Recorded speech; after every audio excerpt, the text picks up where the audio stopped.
महाभारत कालीन एक जगह है लाक्षागृह, जहाँ पे कहा जाता है कि पांडव यहाँ से निकले थे, उन्हें जलाने का प्रयास किया गया था। आखिर वो इतिहास क्या था? हमारे साथ संस्कृत महाविद्यालय लाक्षागृह के प्रधानाचार्य अरविंद शास्त्री जी हैं।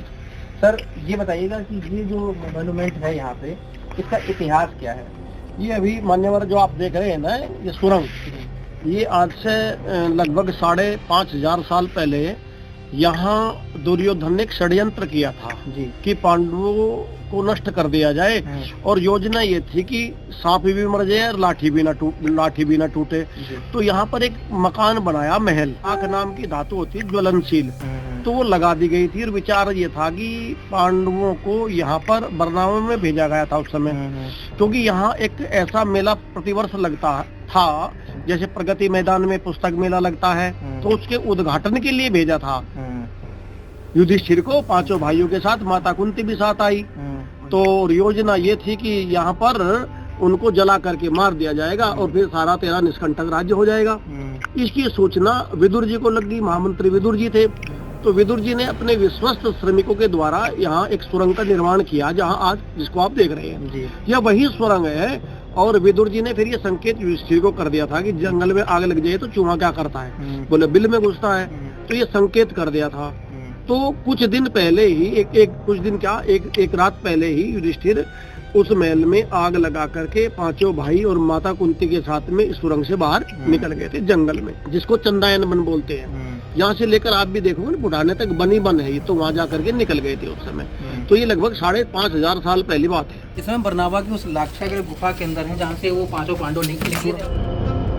ये गुफा जो है वो अंदर कहाँ तक जाती है ये उसका अंदाजा है नहीं, लेकिन आप देखिएगा कि ये गुफा है। अंदर जब आप जाएंगे तो पूरा एक गुफा बनाई गई थी, जहाँ से 5 पांडवों को यहाँ पे सुरक्षित लाक्षागृह से निकाला गया था।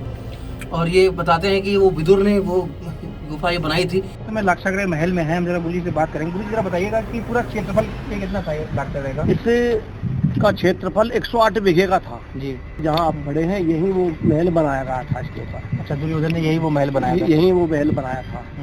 और ये आप प्रतीक देख ही रहे हैं, थोड़ा थोड़ा है। ये यज्ञशाला थी इधर जो गिर गई, इसमें भी हवन कुंडी था, आप घंटा भी इसमें देख रहे होंगे। और ये उनके बैठने का उस समय चबूतरा वगैरह रहा है। ये आगे मीनार थी, इसकी मतलब पिलर थे इस तरह का। तो उस समय यहाँ जो ये ग्राउंड है सामने, इसमें विज्ञानशाला थी और एक बहुत बड़ा पुस्तकालय था यहाँ। अच्छा, बहुत बड़ा पुस्तकालय था। और घटोत्कच और भीम की तो विशेष विज्ञानशाला थे। पिता पुत्र दोनों यहाँ पर अनुसंधान करते थे। जो यहाँ पे हम लोग खड़े हैं इस महल का, तो ये महल जो बनाया गया था, आज भी उसके अवशेष जो है आप देखिएगा कि वो जलने के अवशेष जो है वो। हाँ, ये अवशेष जो काली काली मिट्टी आपको दिखाई दे रही थी, जो ईंटें हैं, ये जो भाग आप देख रहे हैं, ये टूटी हुई ईंट है, ये वही है। ये वही है। हाँ, और जो छोटी छोटी ईंट है, ये बांध की ईंटें हैं, ये वही ईंटें हैं। बड़ी वाली जो है तो ये जल के टूट गई। देखने में पीली लगती, पीली बिल्कुल नहीं ना, ये बिखरती।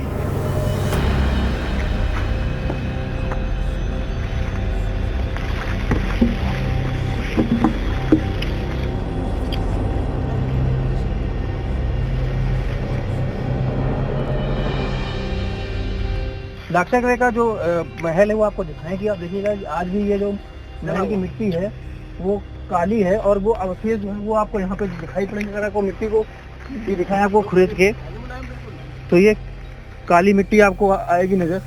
ये देखिए, ये देखिए आप, तो वो जलने के जो अवशेष हैं वो आपको नजर आ रहे हैं।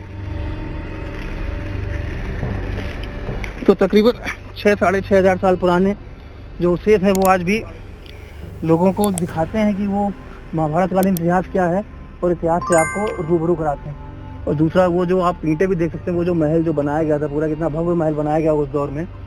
और उनके जो आप कह सकते हैं शब्द भग्नावशेष, तो भग्नावशेष आप देख रहे हैं कि वो महल था, पांडवों के यहाँ के ठहराने के लिए उनको बनाया गया था, फिर वो जला दिया गया लाख का महल। तो वो पूरी कहानियाँ जो है वो आप यहाँ पे देख सकते हैं।